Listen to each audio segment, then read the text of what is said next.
Hello friends, എവർക്കും വിൻസ്പെയറിൻ്റെ SCRT സീരീസിലേക്ക് സ്വാഗതം. നമ്മളിന്ന് എക്കണോമിക്സിലെ അവസാനത്തെ ക്ലാസ്സിലാണുള്ളത്. 10ാം ക്ലാസ്സിലെ 9ാം പാഠഭാഗമാണ് നമ്മൾ ചർച്ച ചെയ്യാൻ പോകുന്നത്. ധനകാര്യ സ്ഥാപനങ്ങളും സേവനങ്ങളും.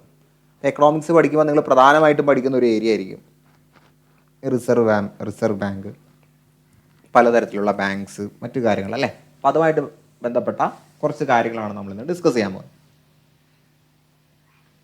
നിങ്ങളുടെ പക്കലുള്ള ഏതെങ്കിലും കറൻസി നോട്ട് പരിശോധിക്കൂ. ഇന്ത്യയിൽ ഉപയോഗത്തിലുള്ള കറൻസി നോട്ടുകൾ ഏതൊക്കെയാണ്? ഈ നോട്ടുകൾ അച്ചടിച്ചിറക്കാൻ അധികാരമുള്ള സ്ഥാപനം ഏതാണ് എന്നൊക്കെ ചോദിച്ചിട്ടുണ്ട്. നമുക്കറിയാം, റിസർവ് ബാങ്ക് ആണല്ലേ. ഇവിടുത്തെ ചിത്രം കണ്ടില്ലേ? റിസർവ് ബാങ്കിൻ്റെ ചിഹ്നമാണ് ഈ കൊടുത്തിരിക്കുന്നത്. ഇന്ത്യയുടെ കറൻസി നോട്ടുകളിൽ കാണാൻ കഴിയുന്ന ചിഹ്നമാണിത്.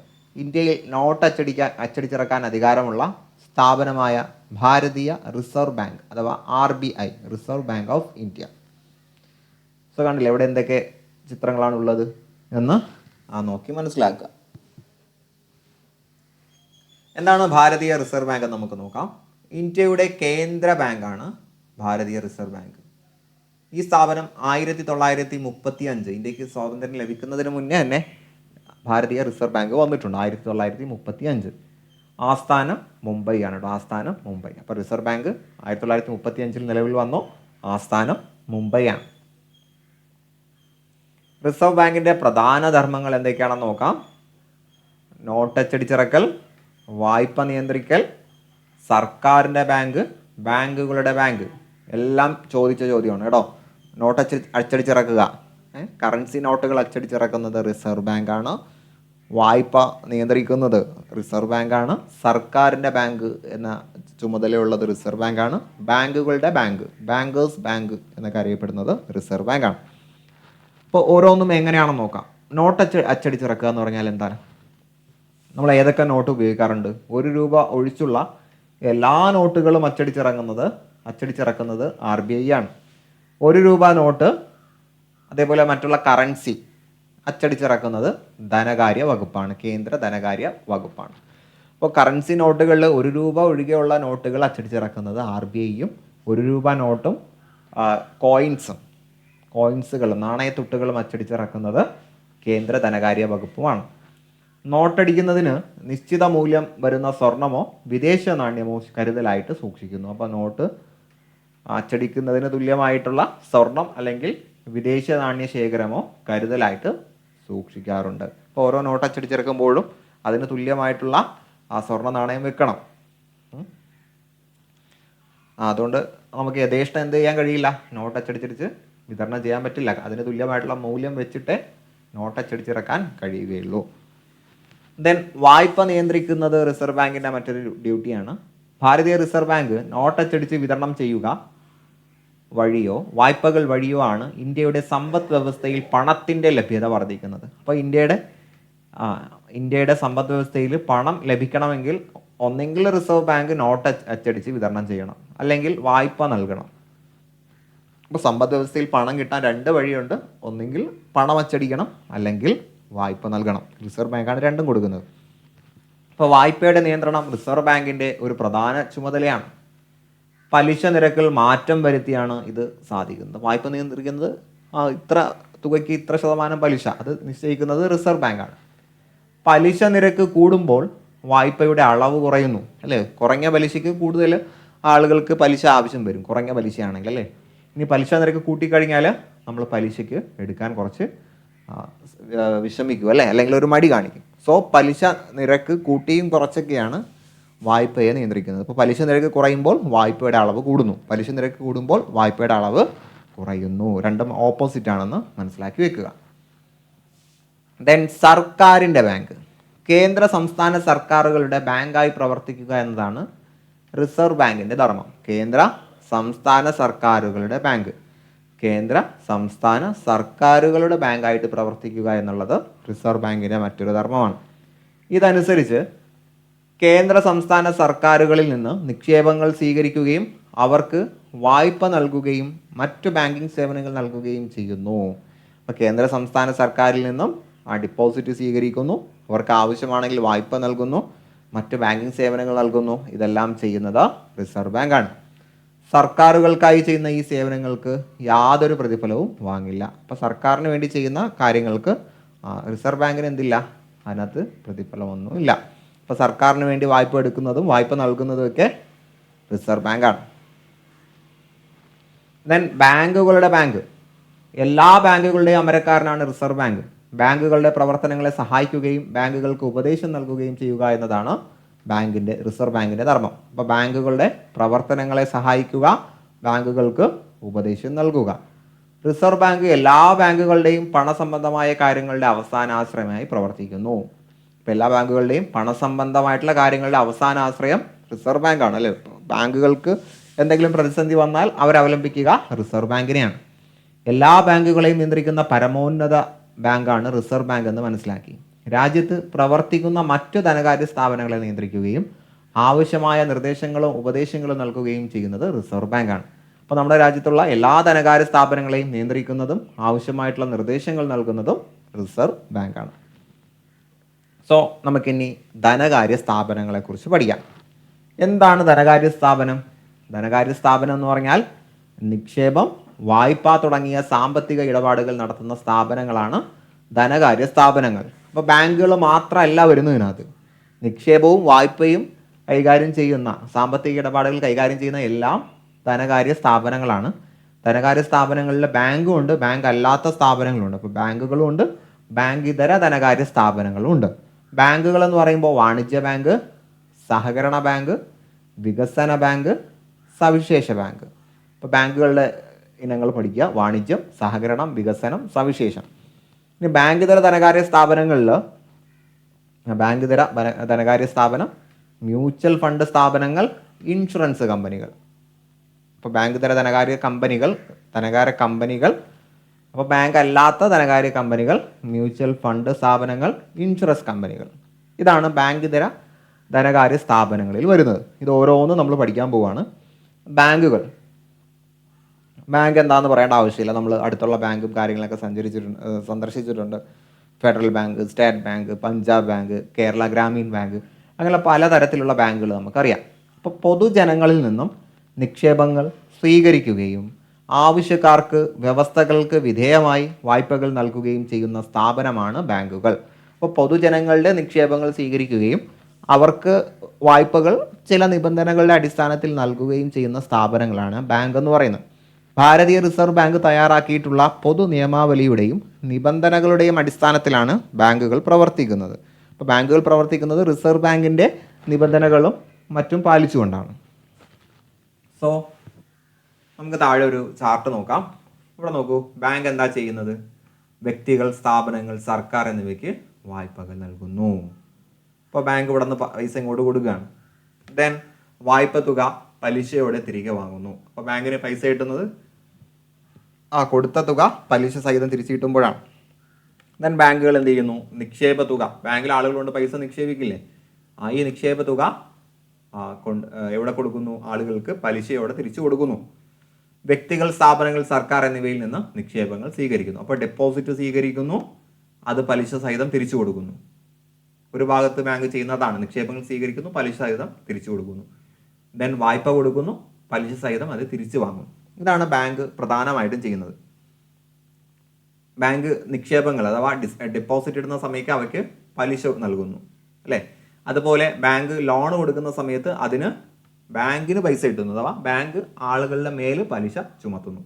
അപ്പോൾ വായ്പയ്ക്ക് ചുമത്തുന്ന പലിശ നിരക്ക് നിക്ഷേപത്തിന് നൽകുന്ന പലിശ നിരക്കിനേക്കാൾ കൂടുതലായിരിക്കും.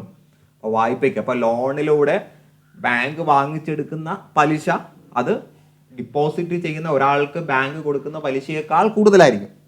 എന്നാലേ ബാങ്കിന് നിലനിൽക്കാൻ കഴിയൂ. ഈ പലിശകൾ തമ്മിലുള്ള വ്യത്യാസമാണ് ബാങ്കിൻ്റെ പ്രധാന വരുമാനം. മനസ്സിലായോ? അതുകൊണ്ടാണ് ലോൺ എടുക്കുന്ന സമയത്ത് നമുക്ക് പലിശ കൂടുതൽ കൊടുക്കേണ്ടി വരുന്നത്. എന്നാൽ ഡിപ്പോസിറ്റ് ഇടുന്ന സമയത്ത് അത്രയും പലിശ നമുക്ക് തരില്ല, അതിനേക്കാൾ പലിശ കുറവായിരിക്കും. കാരണം നേരെ മറിച്ച് തരികയാണെങ്കിൽ ബാങ്കിന് നിൽപ്പുണ്ടാവില്ല.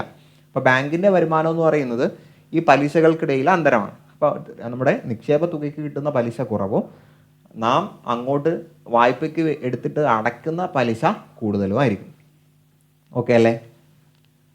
ദെൻ ഇന്ത്യയിലെ ബാങ്കുകളുടെ വളർച്ച. 1770 ആരംഭിച്ച ബാങ്ക് ഓഫ് ഹിന്ദുസ്ഥാനാണ് ഇന്ത്യയിലെ ആധുനിക രീതിയിലുള്ള ആദ്യ ബാങ്ക്. അപ്പോൾ ഇന്ത്യയിലെ ആദ്യത്തെ ബാങ്ക്, ആധുനിക രീതിയിലുള്ള ആദ്യത്തെ ബാങ്ക്, PSC കുറേ തവണ ചോദിച്ചിട്ടുള്ള ചോദ്യമാണ്. Bank of Hindustan, bank of Hindustan. വർഷം 1770. അന്ന് മുതൽ ഇന്ന് വരെയുള്ള ബാങ്കുകളുടെ വളർച്ചയെ നമുക്ക് 3 ഘട്ടങ്ങളായിട്ട് തിരിക്കാം. ബാങ്കുകളുടെ വളർച്ചയെ നമ്മൾ 3 ഘട്ടമായിട്ടാണ് തിരിക്കുന്നത്. 1770 മുതൽ 1969 ബാങ്ക് ദേശസാൽക്കരണം വരെയുള്ള കാലഘട്ടമാണ് ആദ്യത്തെ കാലഘട്ടം. അപ്പോൾ 1770 മുതൽ ആദ്യത്തെ ബാങ്ക് നാഷണലൈസേഷൻ, ദേശസാൽക്കരണം ഉണ്ട്, അതുവരെയുള്ളത് ആദ്യത്തെ ഘട്ടം. ഈ ഘട്ടത്തിൽ bank of Bengal, bank of Bombay, bank of Madras എന്നീ പ്രസിഡൻസി ബാങ്കുകൾ ബ്രിട്ടീഷ് ഈസ്റ്റ് ഇന്ത്യ കമ്പനി സ്ഥാപിച്ചു. അപ്പോൾ ഈ 1770, 1969 ഇതിനിടയിൽ ബ്രിട്ടീഷ് ഈസ്റ്റ് ഇന്ത്യ കമ്പനി സ്ഥാപിച്ച പ്രസിഡൻസി ബാങ്കുകളാണ് bank of Bengal, bank of Bombay, bank of Madras. അത് നമുക്ക് BBM എന്ന് പഠിക്കാം. BBM. ഇപ്പോൾ bank of Bengal, bank of Bombay, bank of Madras. Okay അല്ലേ? അപ്പോൾ bank of Bengal, Bombay, Madras. Then ഈ ഘട്ടത്തിൽ ബാങ്കുകളുടെ പ്രവർത്തനവും വളർച്ചയും സാവധാനമായിരുന്നു. അപ്പോൾ ബ്രിട്ടീഷുകാരുടെ കയ്യിലല്ലേ, എന്തായാലും വളർച്ചയൊന്നും ഉണ്ടാവില്ല ബാങ്കുകൾക്ക്, അല്ലേ? ദെൻ 1969 മുതൽ 1990 വരെയുള്ള രണ്ടാം ഘട്ടത്തിൽ ബാങ്കുകളുടെ പ്രവർത്തനം വേഗത്തിലായി. 69 മുതൽ 90 വരെയുള്ള രണ്ടാം ഘട്ടത്തിൽ ബാങ്കുകളുടെ വളർച്ച വേഗത്തിലായിരുന്നു. സാമൂഹിക പുരോഗതി കൂടി ലക്ഷ്യമാക്കി ബാങ്കുകൾ പ്രവർത്തിക്കണം എന്ന കാഴ്ചപ്പാട് ബാങ്കുകളുടെ ദേശസാൽക്കരണത്തിലേക്ക് നയിച്ചു. അപ്പോൾ ബാങ്കുകൾ പ്രവർത്തിക്കേണ്ടത് സാമൂഹ്യ പുരോഗതി കൂടി മുൻനിർത്തിയായിരിക്കണം എന്ന കാഴ്ചപ്പാട് വന്നു. അങ്ങനെ 1969 14 ബാങ്കുകളും 1980 6 ബാങ്കുകളും ദേശസാൽക്കരിച്ചു. ആദ്യഘട്ടത്തിൽ 14, രണ്ടാം ഘട്ടത്തിൽ 6. അപ്പോൾ ആദ്യഘട്ട ദേശസാൽക്കരണം 1969, രണ്ടാമത് 1980. രണ്ടും പഠിക്കുക കേട്ടോ, 1969, 1980. ദേശസാൽകൃതമായ new bank of India 1993 Punjab national ബാങ്കിൽ ലയിച്ചു. അപ്പോൾ ദേശസാൽകൃത ബാങ്കായിട്ടുള്ള ന്യൂ ബാങ്ക് ഓഫ് ഇന്ത്യയും മറ്റൊരു ബാങ്കായിട്ടുള്ള നാഷണൽ പഞ്ചാബിലേക്ക് ലയിച്ചു 93. അപ്പോൾ 93 ഒരു ലയനം നമ്മുടെ SCRTയിൽ എടുത്ത് പറഞ്ഞിട്ടുണ്ട്, പഠിച്ചു വയ്ക്കുക. 1993 new bank of India Punjab national ബാങ്കിലേക്ക് ലയിച്ചു. അപ്പോൾ ബാങ്കുകൾ അങ്ങോട്ടും ഇങ്ങോട്ടും ലയിക്കുക സ്ഥിരം നടക്കുന്നൊരു സംഗതിയാണ്. ഒരുപാട് ബാങ്കുകൾ അങ്ങനെ ലയിച്ചിട്ടുണ്ട്. നമുക്ക് SCRTയുടെ കൂട്ടത്തിൽ പറയുന്നവ ഇവിടെ പഠിക്കാം.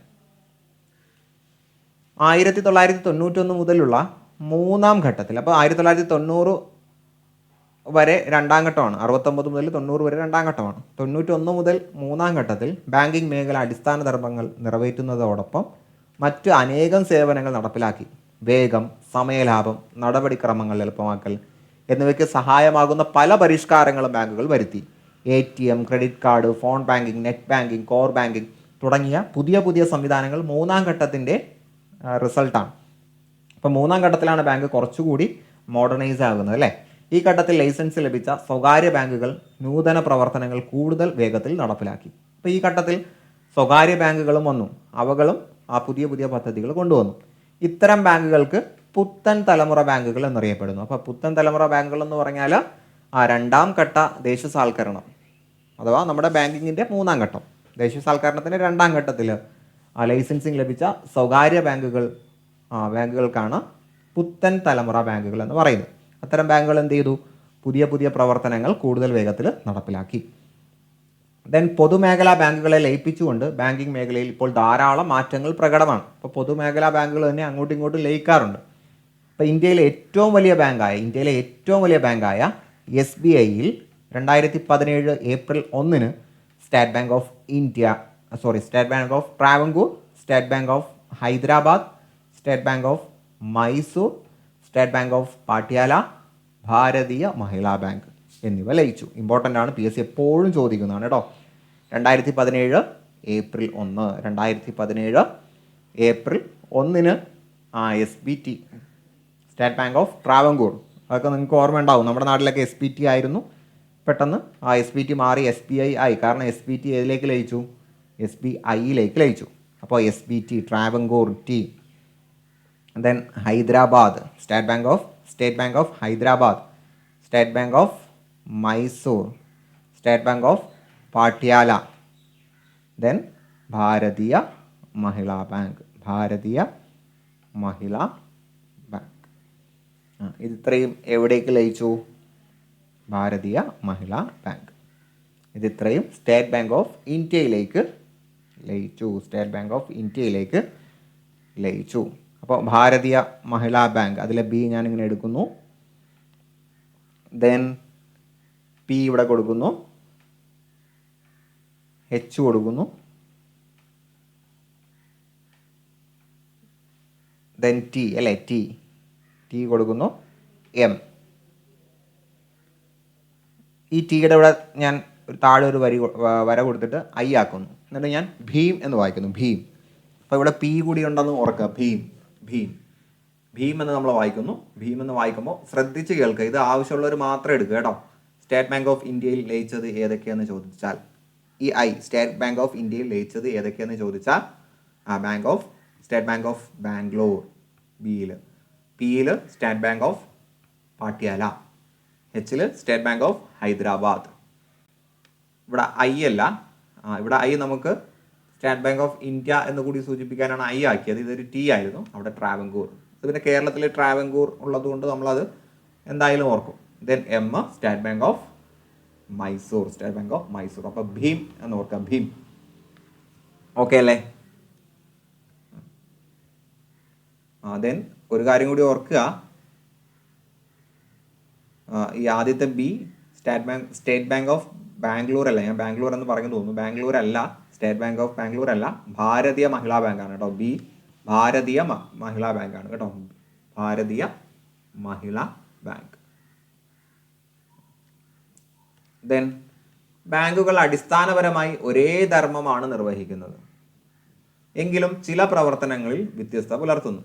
പ്രവർത്തനങ്ങളുടെ അടിസ്ഥാനത്തിൽ ബാങ്കുകളെ വാണിജ്യ ബാങ്കുകൾ, സഹകരണ ബാങ്കുകൾ, വികസന ബാങ്കുകൾ, സവിശേഷ ബാങ്കുകൾ എന്നിങ്ങനെ തരംതിരിക്കുന്നു. അപ്പോൾ ബാങ്കുകൾ തന്നെ പലതരത്തിലുണ്ട്. ബാങ്കുകൾ എന്ന് പറയുന്നത് നിക്ഷേപം സ്വീകരിക്കുക, വായ്പ കൊടുക്കുക, ഇതാണ് പ്രധാന ധർമ്മം. ഈ അടിസ്ഥാന ധർമ്മം ഏകദേശം സെയിം ആണ്, എന്നാൽ ചില പ്രത്യേക ദൗത്യങ്ങൾ കൂടി ചെയ്യുന്നു എന്നതിൻ്റെ അടിസ്ഥാനത്തിൽ ബാങ്കുകൾ നമ്മൾ വീണ്ടും സബ് ഡിവൈഡ് ചെയ്യുന്നു. വാണിജ്യ ബാങ്ക്, സഹകരണ ബാങ്ക്, വികസന ബാങ്ക്, സവിശേഷ ബാങ്ക്. അപ്പോൾ എന്താണ് വാണിജ്യ ബാങ്ക്? വാണിജ്യ ബാങ്ക് എന്ന് പറഞ്ഞാൽ ബാങ്കിങ് മേഖലയിൽ പഴക്കം ചെന്നതും ധാരാളം ശാഖകളുമുള്ള സംവിധാനമാണ് വാണിജ്യ ബാങ്ക്. അപ്പോൾ ബാങ്കിങ് മേഖലയിൽ പഴക്കം ചെന്നത്, അപ്പോൾ പാരമ്പര്യമുള്ളതാണ്. അതേപോലെ ഒരുപാട് ബ്രാഞ്ചസ് ഉണ്ട്. രാജ്യത്തെ സാമ്പത്തിക പ്രവർത്തനങ്ങളിൽ പ്രധാന പങ്ക് വഹിക്കുന്ന ഈ ബാങ്കുകളിൽ ജനങ്ങളിൽ നിന്ന് നിക്ഷേപങ്ങൾ സ്വീകരിക്കുകയും വാണിജ്യം, വ്യവസായം, കൃഷി തുടങ്ങിയവയ്ക്ക് വ്യവസ്ഥകൾക്ക് വിധേയമായി വായ്പകൾ നൽകുകയും ചെയ്യുന്നു. അപ്പോൾ കോമൺലി നമ്മൾ കാണുന്ന ഒരു ബാങ്കാണിത്. ഇത് ആളുകൾക്ക് നിക്ഷേപം സ്വീകരിക്കാനുള്ള സൗകര്യങ്ങൾ ഒരുക്കി കൊടുക്കുന്നു. വിവിധ ആവശ്യങ്ങൾക്ക് വേണ്ടി വാണിജ്യം, വ്യവസായം, കൃഷി എന്നിവയ്ക്ക് വേണ്ടി വായ്പ, ലോണും കൊടുക്കുന്നു. സോ വാണിജ്യ ബാങ്കുകൾ രണ്ട് തരത്തിലുണ്ട്, പൊതുമേഖലാ ബാങ്കും സ്വകാര്യ ബാങ്കും. പൊതുമേഖലാ ബാങ്കും സ്വകാര്യ ബാങ്കും. അപ്പോൾ ഈ സ്വകാര്യ ബാങ്കിൽ തന്നെ സ്വകാര്യ ഇന്ത്യൻ ബാങ്കുകളുണ്ട്, സ്വകാര്യ വിദേശ ബാങ്കുകൾ എന്നുമുണ്ട്. അല്ല, ഇന്ത്യയിൽ മാത്രം ബ്രാഞ്ച് ഉള്ളത് സ്വകാര്യ ഇന്ത്യൻ ബാങ്കുകൾ. വിദേശ ബാങ്കുകളുടെ ബ്രാഞ്ച് ഇന്ത്യയിൽ വന്നാൽ സ്വകാര്യ വിദേശ ബാങ്കുകൾ. അപ്പോൾ വിവിധ തരം വാണിജ്യ ബാങ്കുകൾ ഏതൊക്കെയാണെന്ന് നമ്മൾ മനസ്സിലാക്കി. പൊതുമേഖലാ വാണിജ്യ ബാങ്കുകളുടെ ഉടമസ്ഥത പൂർണ്ണമായും സർക്കാരിനാണ്. അപ്പോൾ പൊതുമേഖലാ ബാങ്ക് എന്ന് പറയുമ്പോൾ അതിൻ്റെ ഉടമസ്ഥത സർക്കാരിനാണ്, നമ്മുടെ SBI ഒക്കെ പോലെ. ഇവയുടെ പ്രവർത്തനം നിയന്ത്രിക്കുന്നത് റിസർവ് ബാങ്കാണ്. ഭാരതീയ സ്റ്റേറ്റ് ബാങ്കും അതിൻ്റെ അനുബന്ധ ദേശസാൽകൃത ബാങ്കുകളും റീജിയണൽ റൂറൽ ബാങ്കുകളും ചേർന്നതാണ് പൊതുമേഖല. അപ്പോൾ ഭാരതീയ സ്റ്റേറ്റ് ബാങ്ക്, അതിൻ്റെ അനുബന്ധ ബാങ്ക്, പിന്നെ ദേശസാൽകൃതമായിട്ടുള്ള ബാങ്കുകൾ, അതിൻ്റെ മറ്റു റീജിയണൽ റൂറൽ ബാങ്ക്, ഇവയൊക്കെ ചേർന്നതാണ് പൊതുമേഖല, സർക്കാരിൻ്റെ ഉടമസ്ഥതയിലുള്ള വാണിജ്യ ബാങ്കുകൾ. അതിന് മേൽനോട്ടം വഹിക്കുന്നത് റിസർവ് ബാങ്കാണ്. പിന്നെ സ്വകാര്യ ഇന്ത്യൻ വാണിജ്യ ബാങ്കുകളുടെയും സ്വകാര്യ വിദേശ വാണിജ്യ ബാങ്കുകളുടെയും ഉടമസ്ഥത സ്വകാര്യ വ്യക്തികളാണ് അല്ലേ. സ്വകാര്യം എന്ന് പറയുന്നത് തന്നെ സ്വകാര്യ വ്യക്തികൾക്കായിരിക്കുമല്ലോ. ഇവ റിസർവ് ബാങ്കിന്റെ നിയന്ത്രണങ്ങൾക്ക് വിധേയമായിട്ടാണ് പ്രവർത്തിക്കുന്നത്. ഉടമസ്ഥത സ്വകാര്യ വ്യക്തികൾക്കാണ്. ഇന്ത്യയിൽ രജിസ്റ്റർ ചെയ്തിട്ടുള്ളതും ആസ്ഥാനം വിദേശത്ത് പ്രവർത്തിക്കുന്നതുമായിട്ടുള്ള ബാങ്കുകളാണ് സ്വകാര്യ വിദേശ വാണിജ്യ ബാങ്കുകൾ. അപ്പോൾ സ്വകാര്യ വിദേശ വാണിജ്യ ബാങ്കുകൾ എന്ന് പറയുമ്പോൾ ഇന്ത്യയിൽ രജിസ്റ്റർ ചെയ്തിട്ടുണ്ടാവും, പക്ഷെ അതിൻ്റെ ആസ്ഥാനം പുറം രാജ്യങ്ങളിലാണ്. അതുകൊണ്ടാണ് നമുക്കതിനെ സ്വകാര്യ വിദേശ വാണിജ്യ ബാങ്കുകൾ എന്ന് പറയുന്നത്. ആസ്ഥാനം ഇന്ത്യയിൽ തന്നെയാണെങ്കിൽ സ്വകാര്യ ഇന്ത്യൻ ബാങ്കുകൾ എന്ന് പറയും. ഇനി റീജിയണൽ റൂറൽ ബാങ്കുകൾ, RRB എന്ന് നമ്മളിവിടെ പറഞ്ഞില്ലേ. എന്താണ് RRB? ഇന്ത്യയുടെ വിവിധ സംസ്ഥാനങ്ങളിൽ പ്രാദേശിക ബാങ്കിംഗ് സേവനങ്ങൾ നൽകുന്നതിനായിട്ട് 1975 സ്ഥാപിതമായിട്ടുള്ള ബാങ്കുകളാണ് RRB എന്ന് പറയുന്നത്. ചെറുകിട കർഷകർ, കർഷക തൊഴിലാളികൾ, ചെറുകിട സംരംഭകർ തുടങ്ങിയവർക്ക് വായ്പ നൽകി സഹായിക്കുന്നതിനാണ് ഇവ സ്ഥാപിച്ചിട്ടുള്ളത്. അപ്പോൾ ഇന്ത്യയുടെ വിവിധ സംസ്ഥാനങ്ങളിൽ പ്രാദേശിക ബാങ്കിംഗ് സൗകര്യത്തിന് വേണ്ടി കൊണ്ടുവന്നതാണ് RRB എന്ന് പറയുന്നത്. ദെൻ ദേശസാൽകൃത ബാങ്കുകളുടെ ലിസ്റ്റ് ഇവിടെ കൊടുത്തിട്ടുണ്ട്. Central bank of India, bank of India, Punjab national bank, bank of Baroda, united commercial bank, Canara bank, Dena bank, syndicate bank, union bank of India, Allahabad bank, Indian overseas bank, bank of Maharashtra, Indian bank, Vijaya bank, corporation bank, Andhra bank, oriental bank of commerce, Punjab and Sindh bank, united bank of India. ഇതാണ് നിലവിലുള്ള പ്രധാനപ്പെട്ട ദേശസാൽകൃത അഥവാ ഇന്ത്യയുടെ പൊതുമേഖലാ ബാങ്കുകൾ. Then വാണിജ്യ ബാങ്കുകളുടെ ധർമ്മങ്ങൾ. അപ്പോൾ വാണിജ്യ ബാങ്കുകളാണ് നമ്മൾ കോമൺലി കാണുന്ന ബാങ്കുകൾ എന്ന് നമുക്ക് മനസ്സിലായി. എന്താണ് വാണിജ്യ ബാങ്കുകൾ ചെയ്യുന്നത്? നിക്ഷേപങ്ങൾ സ്വീകരിക്കുക എന്നുള്ളതാണ് ആദ്യത്തെ ഡ്യൂട്ടി എന്ന് പറയുന്നത്. പൊതുജനങ്ങളിൽ നിന്നും നിക്ഷേപങ്ങൾ സ്വീകരിക്കുക എന്നതാണ് വാണിജ്യ ബാങ്കുകളുടെ പ്രധാനപ്പെട്ട ഒരു ധർമ്മം. നിക്ഷേപിക്കുന്ന തുകയ്ക്ക് ബാങ്ക് പലിശ നൽകുന്നു. താഴെ കൊടുത്ത ഫ്ലോ ചാർട്ടിൽ നിന്ന് നമുക്ക് അതിൻ്റെ രീതി നമുക്ക് മനസ്സിലാക്കാം. നിക്ഷേപങ്ങൾ പലതരത്തിലുണ്ട്. ഇതും PSC സ്ഥിരം ചോദിക്കുന്നതാണ്. നിക്ഷേപം സേവിങ്സ് ഉണ്ട്, സേവിങ്സ് ഡിപ്പോസിറ്റ്, സമ്പാദ്യ നിക്ഷേപം, കറണ്ട് ഡിപ്പോസിറ്റ്, പ്രചലിത നിക്ഷേപം. മലയാളം നിർബന്ധമായിട്ട് പഠിക്കുക കേട്ടോ, ചിലപ്പോൾ ഇംഗ്ലീഷ് എന്നില്ലെങ്കിൽ നമ്മൾ പെട്ടുപോകരുത്. സ്ഥിര നിക്ഷേപം, ഫിക്സഡ് ഡെപ്പോസിറ്റ്, ആവർത്തിത നിക്ഷേപം, റിക്കറിംഗ് ഡിപ്പോസിറ്റ്. ഇത് 4 പ്രധാനപ്പെട്ട ഡിപ്പോസിറ്റുകൾ. അവകൾ എന്തായെന്ന് കൂടി പഠിക്കാം. സേവിങ്സ് ഡിപ്പോസിറ്റ് അഥവാ സമ്പാദ്യ നിക്ഷേപം എന്ന് പറയുന്നത് പൊതുജനങ്ങൾക്ക് അവരുടെ സമ്പാദ്യങ്ങൾ നിക്ഷേപിക്കാൻ സഹായിക്കുന്ന പദ്ധതിയാണ് സമ്പാദ്യ നിക്ഷേപം. പൊതുജനങ്ങൾക്ക് അവരുടെ സമ്പാദ്യങ്ങൾ നിക്ഷേപിക്കാൻ സഹായിക്കുന്നത്. ഈ നിക്ഷേപത്തിന് ബാങ്കുകൾ കുറഞ്ഞ പലിശ നൽകുന്നു. അപ്പോൾ കുറഞ്ഞ പലിശയാണ് കിട്ടുന്നത്. നിയന്ത്രണങ്ങൾക്ക് വിധേയമായി നിക്ഷേപകന് ഈ നിക്ഷേപത്തിൽ നിന്നും പണം പിൻവലിക്കാൻ കഴിയും. അപ്പോൾ പണം പിൻവലിക്കാൻ കഴിയും, നിയന്ത്രണങ്ങളുണ്ട്. ഒരു കാലയളവിൽ എത്ര പ്രാവശ്യം പണം പിൻവലിക്കാൻ കഴിയും, എത്ര രൂപ പിൻവലിക്കാൻ കഴിയും എന്നുള്ള കാര്യത്തിൽ പല ബാങ്കുകൾക്ക് പല രീതിയുണ്ട്. അപ്പോൾ എത്ര രൂപ എത്ര തവണകളായിട്ട് പിൻവലിക്കാൻ കഴിയും എന്നതിലേക്ക് നിബന്ധന ഉണ്ട്. നിക്ഷേപകന് ബാങ്ക് നൽകുന്ന പാസ്ബുക്കിൽ നിക്ഷേപക തുകയുടെയും പിൻവലിച്ച തുകയുടെയും വിശദാംശങ്ങൾ ഉണ്ടാകും. അപ്പോൾ ഇവിടെ നിങ്ങൾ മനസ്സിലാക്കുക, സമ്പാദ്യ നിക്ഷേപം എന്ന് പറയുന്നത് പൊതുജനങ്ങൾ അവരുടെ സമ്പാദ്യങ്ങൾ നിക്ഷേപിക്കുന്നതാണ് സമ്പാദ്യ നിക്ഷേപം. കുറഞ്ഞ പലിശയാണ് കിട്ടുന്നത്. പിന്നെ നിയന്ത്രണങ്ങൾക്ക് വിധേയമായിട്ട് നിക്ഷേപകന് പണം പിൻവലിക്കാൻ കഴിയും. കുറഞ്ഞ പലിശ, നിയന്ത്രണങ്ങളോടുകൂടി പണം നിക്ഷേപിക്കാൻ കഴിയും. ഓക്കെ അല്ലേ? ദെൻ പ്രചലിത നിക്ഷേപം. ഒരു ദിവസം തന്നെ ധാരാളം പ്രാവശ്യം പണം നിക്ഷേപിക്കാനും പിൻവലിക്കാനും സൗകര്യം നൽകുന്ന നിക്ഷേപമാണിത്. അപ്പോൾ നിക്ഷേപിക്കുന്നതിലും പിൻവലിക്കുന്നതിലും നിയന്ത്രണങ്ങളില്ല. ഒരു ദിവസം തന്നെ എത്ര തവണ വേണമെങ്കിലും നിക്ഷേപം നടത്താം, പിൻവലിക്കാം. ഇതിൽ പൊതുജനങ്ങളല്ല, വ്യവസായികളും വ്യാപാരികളുമാണ് ഇത്തരം നിക്ഷേപങ്ങൾ കൂടുതലായിട്ട് ഉപയോഗിക്കുന്നത്. അപ്പോൾ കൂടുതലായിട്ട് ഉപയോഗിക്കുന്നത് വ്യവസായികളും വ്യാപാരികളുമാണ്. Current deposit. ഇത്തരം നിക്ഷേപത്തിന് പലിശയില്ല. സേവിങ്സ് ഡിപ്പോസിറ്റിന് കുറഞ്ഞ പലിശയുണ്ട്. പ്രചലിത നിക്ഷേപത്തിന് പലിശ ഇല്ല, പലിശ കിട്ടില്ല. ഓക്കെ അല്ലേ? വ്യത്യാസങ്ങൾ പഠിച്ചു വെക്കുക കേട്ടോ. ഇനി സ്ഥിര നിക്ഷേപം ആകുമ്പോൾ വ്യക്തികൾക്കും സ്ഥാപനങ്ങൾക്കും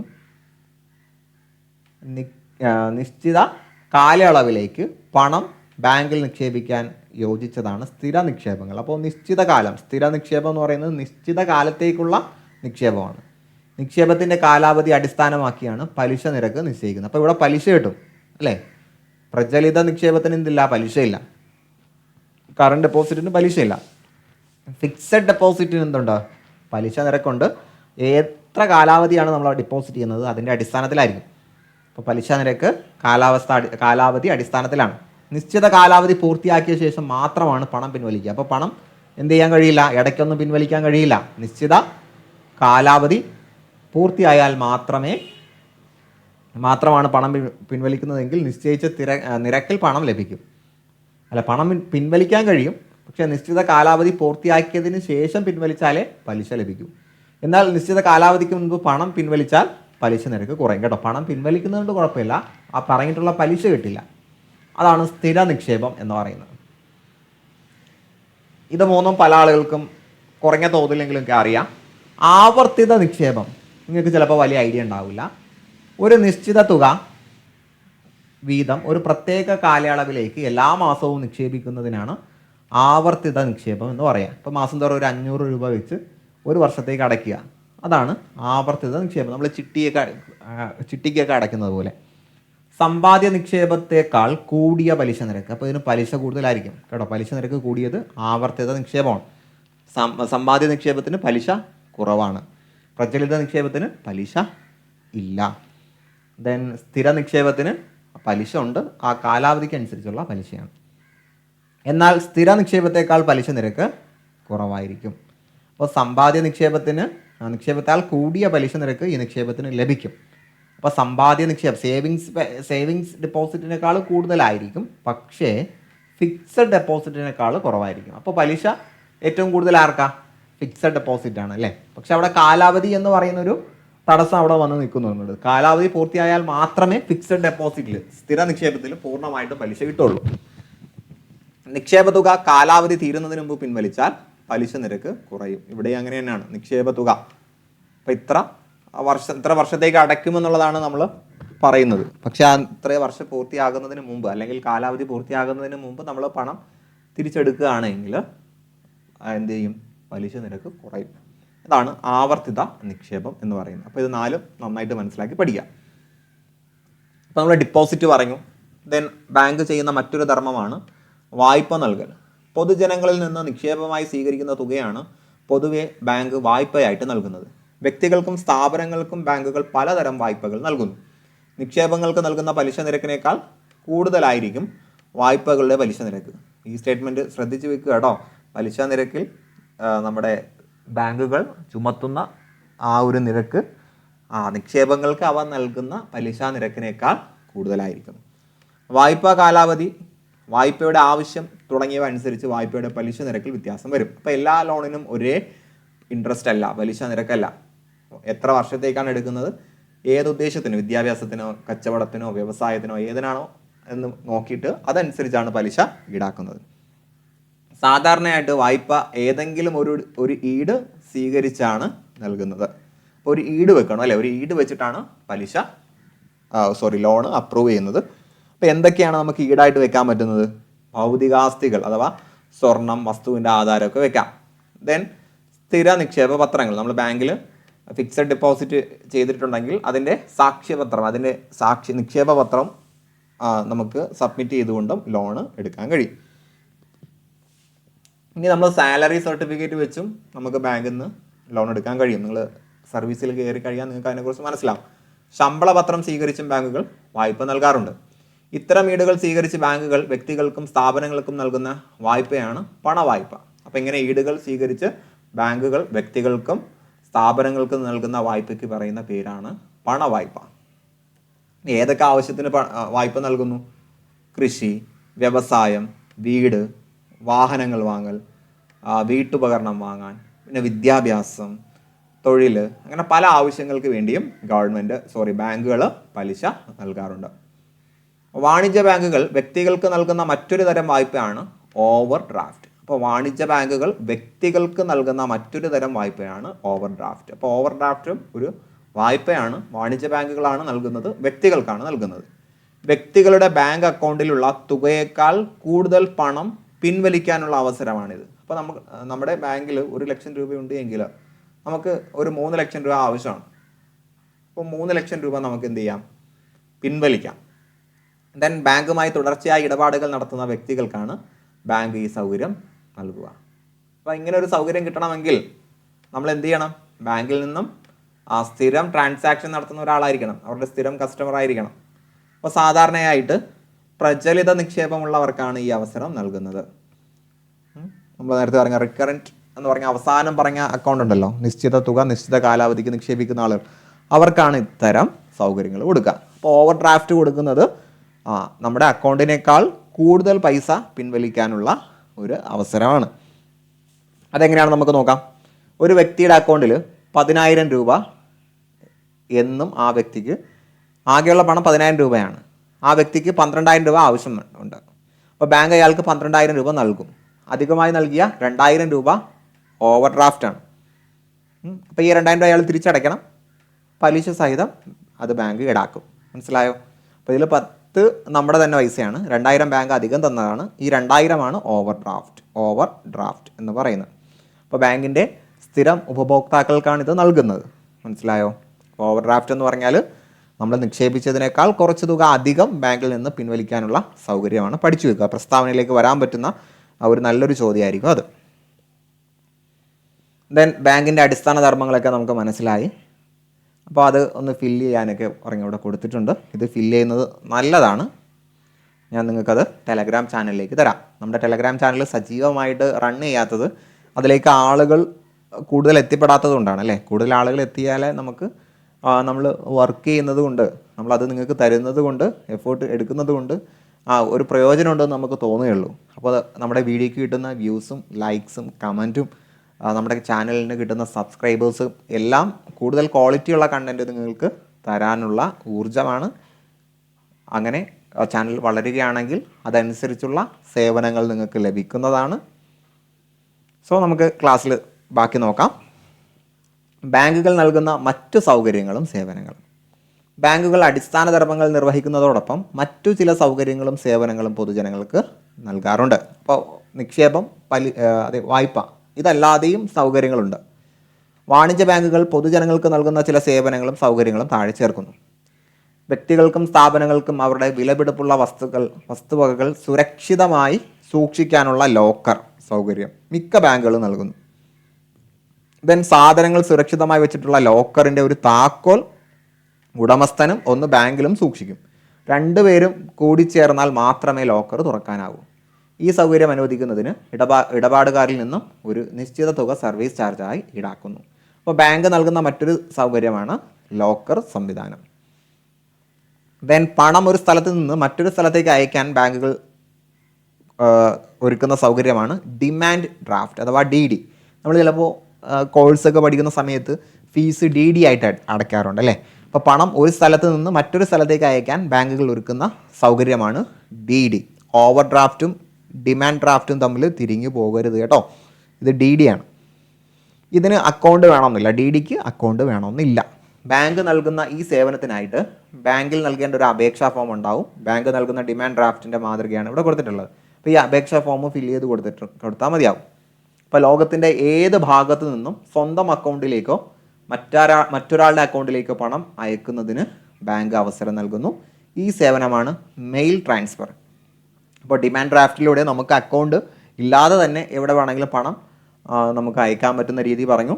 ഇതുപോലെ ലോകത്തിൻ്റെ ഏത് ഭാഗത്തു നിന്നും നമുക്ക് നമ്മുടെ അക്കൗണ്ടിലോ മറ്റൊരാളുടെ അക്കൗണ്ടിലേക്കോ പണം അയക്കുന്നതിന് മെയിൽ ട്രാൻസ്ഫർ. അപ്പോൾ ഒരു അക്കൗണ്ടിൽ നിന്നും മറ്റൊരു അക്കൗണ്ടിലേക്ക് അയക്കുന്നതിന് മെയിൽ ട്രാൻസ്ഫർ എന്നും, പണം ഒരു സ്ഥലത്ത് നിന്ന് മറ്റൊരു സ്ഥലത്തേക്ക്, ഇവിടെ അക്കൗണ്ട് അല്ല, ഒരു സ്ഥലത്ത് നിന്ന് മറ്റൊരു സ്ഥലത്തിലേക്ക് അയക്കുന്നതിന് ഡിമാൻഡ് ഡ്രാഫ്റ്റും എന്ന് പറയുന്നു. വ്യത്യാസം മനസ്സിലായോ?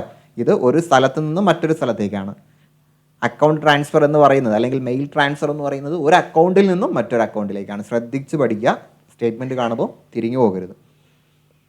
മെയിൽ ട്രാൻസ്ഫറിനേക്കാൾ വേഗത്തിൽ സന്ദേശത്തിലൂടെ പണം അയക്കാൻ ബാങ്ക് ഏർപ്പെടുത്തിയ സംവിധാനമാണ് ടെലിഗ്രാഫിക് ട്രാൻസ്ഫർ. അപ്പോൾ മെയിൽ ട്രാൻസ്ഫറിനേക്കാൾ വേഗത്തിൽ പണം അയക്കാനുള്ള സംവിധാനമാണ് ടെലിഗ്രാഫിക് ട്രാൻസ്ഫർ. ബാങ്കിൽ പോകാതെ ഏത് സമയത്തും പണം പിൻവലിക്കാനുള്ള സംവിധാനമാണ് ATM. ഫുൾ ഫോം ശ്രദ്ധിക്കുക, ഓട്ടോമേറ്റഡ് ടെല്ലർ മെഷീൻ എന്നാണ്. ഇന്ന് മിക്ക ബാങ്കുകൾക്കും ഈ സൗകര്യമുണ്ട്. എന്താണ് ATM എന്നൊന്നും പറയേണ്ട ആവശ്യമില്ല അല്ലേ. ഇപ്പോൾ ചില ബാങ്കുകളുടെ ATM വഴി പണം നിക്ഷേപിക്കാനും നമുക്ക് കഴിയും അല്ലേ. ഇതിനായി ബാങ്ക് നൽകുന്നത് ATM ഡെബിറ്റ് കാർഡാണ്. നമ്മുടെ കയ്യിലിരിക്കുന്നത് ATM ഡെബിറ്റ് കാർഡാണ്. ഇതാണ് അതിൻ്റെ ഒരു ചിത്രം. നമ്മുടെ കയ്യിലെല്ലാം ഉണ്ടാവും അല്ലേ. അതിനകത്ത് കാർഡിൻ്റെ നമ്പർ, പേര്, എംബ്ലം, അത് എക്സ്പയർ ആകുന്ന ഡേറ്റ് തുടങ്ങിയ കാര്യങ്ങളൊക്കെ ഉണ്ടാവും. Then plastic money. പണം കൈവശം കരുതാതെ കാർഡ് ഉപയോഗിച്ച് പണം ആവശ്യങ്ങൾ നിറവേറ്റാം. ഇത്തരം കാർഡുകൾക്ക് പ്ലാസ്റ്റിക് മണി എന്നറിയപ്പെടുന്നു. പണത്തിന് പകരം കാർഡ് ഉപയോഗിക്കുന്നതിന് പറയുന്ന പേരാണ് പ്ലാസ്റ്റിക് മണി. ATM കാർഡ് ഉപയോഗിക്കുമ്പോൾ ശ്രദ്ധിക്കേണ്ട കാര്യങ്ങളൊക്കെ കൊടുത്തിട്ടുണ്ട്. പെട്ടെന്ന് വായിച്ചിടാം. കൗണ്ടറിൽ മറ്റാരില്ല എന്ന് ഉറപ്പുവരുത്തുക. പിൻ നമ്പർ മറ്റാർക്കും നൽകാതിരിക്കുക. പണം പിൻവലിച്ച ശേഷം രസീത് സ്വീകരിച്ച് ബാക്കി പണം ഉറപ്പാക്കുക. ഈ രസീത് അലക്ഷ്യമായി വലിച്ചെറിയാതിരിക്കുക. ഇതൊക്കെ ഒരു ബോധവൽക്കരണം എന്ന നിലയിൽ പറഞ്ഞു തന്നേ ഉള്ളൂ. പണം കയ്യിൽ സൂക്ഷിക്കാതെ സാധനങ്ങൾ വാങ്ങാൻ സഹായിക്കുന്നതാണ് ക്രെഡിറ്റ് കാർഡ് സംവിധാനം. അതും ബാങ്കിനുണ്ട്. ATM കാർഡ് ഡെബിറ്റ് കാർഡാണ്. ഇനി ക്രെഡിറ്റ് കാർഡ് ഉണ്ട്. ക്രെഡിറ്റ് കാർഡ് എന്നത് ഒരു പ്ലാസ്റ്റിക് കാർഡാണ്. അക്കൗണ്ടിൽ പണമില്ലാതെ ഇതുപയോഗിച്ച് സാധനങ്ങളും സേവനങ്ങളും വാങ്ങാൻ കഴിയും. നിശ്ചിത ദിവസത്തിനുള്ളിൽ പണം ബാങ്കിൽ നിക്ഷേപിച്ചാൽ മതിയാകും. ഇതിന് ബാങ്ക് അക്കൗണ്ട് അനിവാര്യമാണ്. അപ്പോൾ ഡെബിറ്റ് കാർഡിൽ ചെയ്യുന്ന ATM ചെയ്യുന്നത് നമ്മൾ അക്കൗണ്ടിൽ പൈസ ഇടുന്നു, അത് നമ്മൾ എടുക്കുന്നു. ക്രെഡിറ്റ് കാർഡിൽ അങ്ങനെയല്ല. നമ്മൾ കാർഡ് ഉപയോഗിച്ച് പൈസ അടയ്ക്കുന്നു, മാസാവസാനം അതിൻ്റെ തുക നമ്മൾ അടച്ചു കൊടുക്കുന്നു. അങ്ങനെയാണ് ചെയ്യുന്നത്. നിക്ഷേപകരുടെ ഇൻഷുറൻസ് പ്രീമിയം, ടെലിഫോൺ ചാർജ്, വൈദ്യുതി ചാർജ് മുതലായവ അടയ്ക്കുന്നതിനും മൊബൈൽ റീചാർജ് ചെയ്യുന്നതിനും യാത്രാ ടിക്കറ്റിൽ എടുക്കുന്നതിനുമുള്ള സേവനങ്ങൾ ബാങ്കുകൾ നൽകുന്നു. ആദ്യകാലത്ത് ട്രഷറികളിൽ കൂടി മാത്രം നടന്നിരുന്ന ചില സർക്കാർ പണമിടപാടുകൾ ഇപ്പോൾ ബാങ്കുകളിലൂടെ നടന്നു വരുന്നു. സർവീസിൽ നിന്ന് വിരമിച്ച വ്യക്തികൾക്ക് അവരുടെ പെൻഷൻ തുക ബാങ്ക് വഴി നൽകുന്നു. ഇപ്പോൾ ഇതെല്ലാം സുലഭമാണ്. പ്രത്യേകിച്ച് പറഞ്ഞ് മനസ്സിലാക്കി തരേണ്ട ആവശ്യമില്ല അല്ലേ. ഇത്തരം സേവനങ്ങൾ ജനങ്ങൾക്ക് നൽകുമ്പോൾ ബാങ്കുകൾ ഒരു നിശ്ചിത തുക സർവീസ് ചാർജായിട്ടോ കമ്മീഷനായിട്ടോ ഈടാക്കുന്നുണ്ട്. ദെൻ ബാങ്കിങ് രംഗത്തെ ആധുനിക പ്രവണതകൾ. സാങ്കേതിക മികവോടെ സേവനം നൽകുന്ന ബാങ്കുകളുടെ ചില നൂതന സവിശേഷതകൾ നമുക്ക് നോക്കാം. പുതിയ തരം ബാങ്കിങ് പ്രവണതകൾ, ഇതൊക്കെ നമുക്ക് വളരെ സിമ്പിളായിട്ട് അറിയുന്ന കാര്യങ്ങളാണ് കേട്ടോ. ഒന്ന്, ബാങ്ക് അഥവാ ഇലക്ട്രോണിക് ബാങ്കിങ്. ബാങ്കുകൾ കമ്പ്യൂട്ടർവൽക്കരിക്കുകയും ATM സൗകര്യം ലഭ്യമാക്കുകയും വഴി ബാങ്കിങ് സേവനം ഏത് ബാങ്ക് വഴിയും ലഭിക്കുന്നത് എളുപ്പമായി. നെറ്റ് ബാങ്കിങ്ങിലൂടെയും ടെലി ബാങ്കിങ്ങിലൂടെയും എല്ലാവിധ ഇടപാടുകളും നടത്താൻ കഴിയുന്ന രീതിയാണ് ഇലക്ട്രോണിക് ബാങ്ക്. ഇപ്പോൾ നെറ്റ്വർക്ക്, ഇൻ്റർനെറ്റ് ഉപയോഗിച്ചും ടെലഫോൺ ഉപയോഗിച്ചൊക്കെ ചെയ്യാൻ പറ്റുന്നതാണ് ഇലക്ട്രോണിക് ബാങ്ക് എന്ന് പറയുന്നത്. എല്ലാ സമയത്തും ബാങ്കിങ്, എല്ലായിടത്തും ബാങ്കിങ്, നെറ്റ് ബാങ്കിങ്, മൊബൈൽ ഫോണിലൂടെ ബാങ്കിങ് എന്നിവ ഇലക്ട്രോണിക് ബാങ്കിങ്ങിൻ്റെ ഭാഗമാണ്. അപ്പോൾ നമ്മൾ ഇലക്ട്രോണിക് ഡിവൈസ് ഉപയോഗിച്ച് ചെയ്യുന്നതാണ് നമ്മുടെ ബാങ്കിങ് എന്ന് പറയുന്നത്. Banking ഉപകരണങ്ങളുടെയോ ഉദ്യോഗസ്ഥരുടെയോ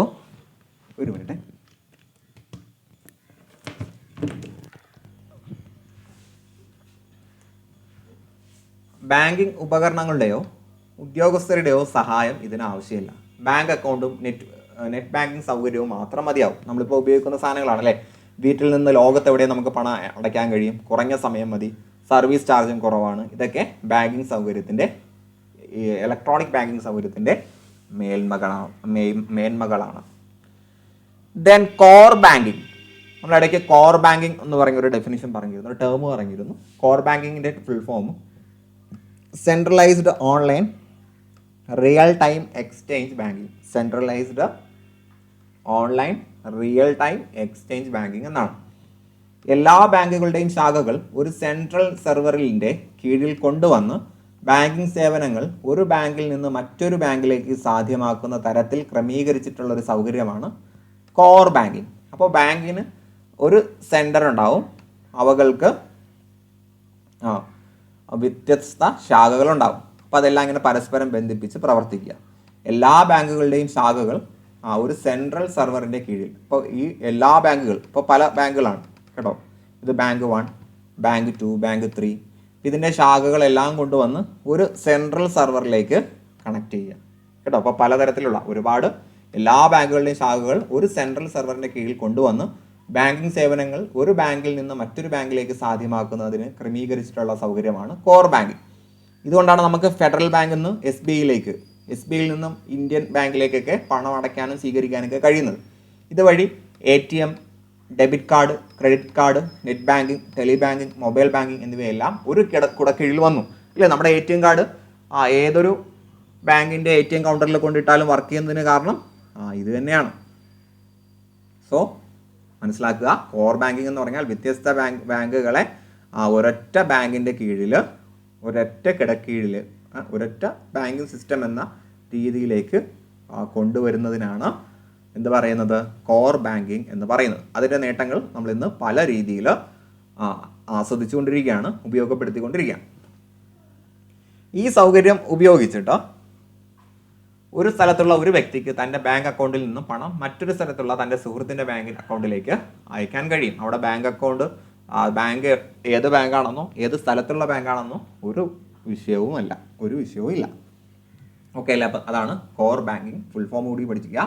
centralised online real time exchange banking. Centralised online real time exchange banking. ഇതിനെക്കുറിച്ച് നിങ്ങൾക്ക് മനസ്സിലാവാൻ നമ്മളിപ്പോൾ ഗൂഗിൾ പേയിൽ ഏത് അക്കൗണ്ടിലേക്കും ഏത് ബാങ്കിലേക്കും നമുക്ക് പൈസ അയക്കാൻ കഴിയുമല്ലോ. അപ്പോൾ അതൊക്കെ ഇതിൻ്റെ ഒരു മേന്മയാണ്. ദെൻ ബാങ്കുകൾ പലതരത്തിലുണ്ട് എന്ന് പറഞ്ഞല്ലോ. സഹകരണ ബാങ്ക്, സഹകരണം, സ്വയം സഹായം, പരസ്പര സഹായം എന്നതാണ് സഹകരണ ബാങ്കുകളുടെ പ്രവർത്തന തത്വം. സഹകരണം, സ്വയം സഹായം, പരസ്പര സഹായം. സാധാരണക്കാർക്ക് പ്രത്യേകിച്ച് ഗ്രാമീണർക്ക് സാമ്പത്തിക സഹായം നൽകുക എന്നതാണ് സഹകരണ ബാങ്കിൻ്റെ പ്രധാന ലക്ഷ്യം. കൃഷിക്കാർ, കൈത്തൊഴിലാളികൾ, ചെറുകിട വ്യവസായികൾ തുടങ്ങിയവരാണ് സഹകരണ ബാങ്കിൽ നിന്നും കൂടുതൽ സേവനങ്ങൾ ഉപയോഗപ്പെടുത്തുന്നത്. അപ്പോൾ സഹകരണ ബാങ്ക് അതിൻ്റെ ആപ്തവാക്യം സഹകരണം, സ്വയം സഹായം, പരസ്പര സഹായം. കൃഷിക്കാർ, കൈത്തൊഴിലാളികൾ, ചെറുകിട വ്യവസായികളാണ് ഈ സഹകരണ ബാങ്കിനെ കൂടുതലായിട്ട് ഉപയോഗിക്കുന്നത്. സഹകരണ ബാങ്കിൻ്റെ പ്രധാന ഉദ്ദേശങ്ങൾ ജനങ്ങൾക്ക് വായ്പ നൽകുക, സ്വകാര്യ പണമിടപാട് നടത്തുന്ന വ്യക്തികളിൽ നിന്നും ഗ്രാമീണരെ രക്ഷിക്കുക. അല്ലേ, പണ്ട് കൊള്ള പലിശക്കാരൊക്കെ ഉണ്ടായിരുന്നു അല്ലേ, പലിശയ്ക്ക് നൽകുന്ന. അപ്പോൾ അവരിൽ നിന്നൊക്കെ രക്ഷിക്കുക, കുറഞ്ഞ പലിശ നിരക്കിൽ വായ്പ നൽകുക, ജനങ്ങളിൽ സമ്പാദ്യശീലം വളർത്തുക. ഇതൊക്കെയാണ് സഹകരണ ബാങ്കുകളുടെ ഉദ്ദേശങ്ങൾ. സോ സഹകരണ ബാങ്കുകളുടെ വിവിധ തലങ്ങൾ കൊടുത്തിട്ടുണ്ട്. ഏറ്റവും മുകളിൽ സംസ്ഥാന സഹകരണ ബാങ്കാണ്. അതിൻ്റെ താഴെ ജില്ലാ അടിസ്ഥാനത്തിലുള്ള ജില്ലാ സഹകരണ ബാങ്ക്, ദെൻ പ്രാഥമിക സഹകരണ ബാങ്ക്, നമ്മുടെ നാട്ടിലൊക്കെ കണ്ടുവരുന്നത്. അപ്പോൾ സംസ്ഥാന സഹകരണ ബാങ്ക് ചെയ്യുന്നത് സംസ്ഥാനത്തെ സഹകരണ രംഗത്തെ ഉയർന്ന ഘടകമാണ്. ജില്ലാ സഹകരണ ബാങ്കുകൾക്കും പ്രാഥമിക സഹകരണ ബാങ്കിനും സാമ്പത്തിക സഹായം നൽകുന്നു. അപ്പോൾ താഴെയുള്ള ആളുകൾക്ക് സാമ്പത്തിക സഹായം നൽകുന്നു. ഇനി ജില്ലാ സഹകരണ ബാങ്ക് ചെയ്യുന്നത് ജില്ലയിലെ വിവിധ കേന്ദ്രങ്ങളിലാണ് പ്രവർത്തിക്കുന്നത്. പ്രാഥമിക സഹകരണ ബാങ്കുകൾക്ക് സഹായവും ഉപദേശവും നൽകുന്നു. അപ്പോൾ താഴെയുള്ളവർക്ക് ഉപദേശം നൽകുന്നു. ഇനി പ്രാഥമിക സഹകരണ ബാങ്ക് ഗ്രാമത്തിലാണ് പ്രവർത്തിക്കുന്നത്. പ്രവർത്തന പ്രദേശത്തിൻ്റെ പരിധി കുറവാണ്. അപ്പോൾ ആ ഒരു ഗ്രാമത്തിൽ മാത്രമേ പ്രവർത്തിക്കാൻ കഴിയുള്ളൂ. അപ്പോൾ അതാത് ഗ്രാമത്തിലുള്ള ആളുകളായിരിക്കും അതിൻ്റെ ഉപഭോക്താക്കൾ എന്ന് പറയുന്നത്. ദെൻ ഗ്രാമീണരിൽ സമ്പാദ്യശീലം പ്രോത്സാഹിപ്പിക്കുക, കുറഞ്ഞ പലിശ നിരക്കിൽ വായ്പ കൊടുക്കുക എന്നതൊക്കെയാണ് ഇതിൻ്റെ ലക്ഷ്യം.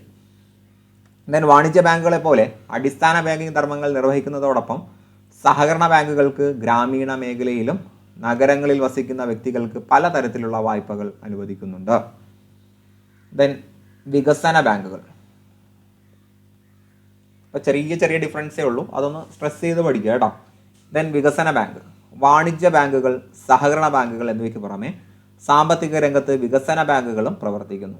വ്യവസായശാലകളുടെ സാങ്കേതികവൽക്കരണം, നവീകരണം തുടങ്ങിയ ആവശ്യങ്ങൾക്കായിട്ട് ഇത്തരം ബാങ്കുകൾ ദീർഘകാല വായ്പകൾ നൽകി സഹായിക്കുന്നു. അപ്പോൾ കച്ചവട സ്ഥാപനങ്ങൾ, വ്യവസായശാലകൾ, സാങ്കേതികവൽക്കരണം, നവീകരണം തുടങ്ങിയ ആവശ്യങ്ങൾക്ക്, അപ്പോൾ വികസനങ്ങൾക്ക് ആവശ്യമായിട്ടുള്ള വായ്പ ദീർഘകാലത്തേക്ക് നൽകുന്നത് വികസന ബാങ്കുകളാണ്. ഇപ്പോൾ കാർഷിക രംഗത്തും വാണിജ്യ രംഗത്തും ഈ ബാങ്കുകൾ വായ്പകൾ നൽകുന്നുണ്ട്. കാർഷിക രംഗത്തും വാണിജ്യ രംഗത്തും ഈ ബാങ്കുകൾ വായ്പകൾ നൽകുന്നുണ്ട്. വികസന ബാങ്കുകളുടെ ചില പ്രധാന സവിശേഷതകൾ താഴെ കൊടുക്കുന്നു. വികസന ബാങ്കുകൾ അപ്പോൾ നമ്മുടെ വികസനത്തിന് ആവശ്യമായിട്ടുള്ള കാര്യങ്ങളാണ് ചെയ്യുന്നതെന്ന് ഓർക്കുക. വിവിധ മേഖലകളുടെ വികസനത്തിന് സഹായിക്കുന്ന ഏജന്റാണ്. കൃഷി, വ്യവസായം, വാണിജ്യം, ഇങ്ങനെ വിവിധ മേഖലകളുടെ വ്യവസായത്തിന് വേണ്ടി സഹായിക്കുന്നതാണ് വികസന ബാങ്കുകൾ.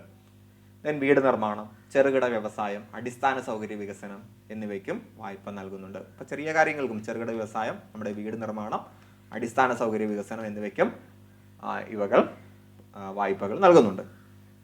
ഇന്ത്യയിലെ വികസന ബാങ്കുകൾക്ക് ഉദാഹരണമാണ് industrial finance corporation of India, IFCI. പഠിച്ചു വയ്ക്കുക.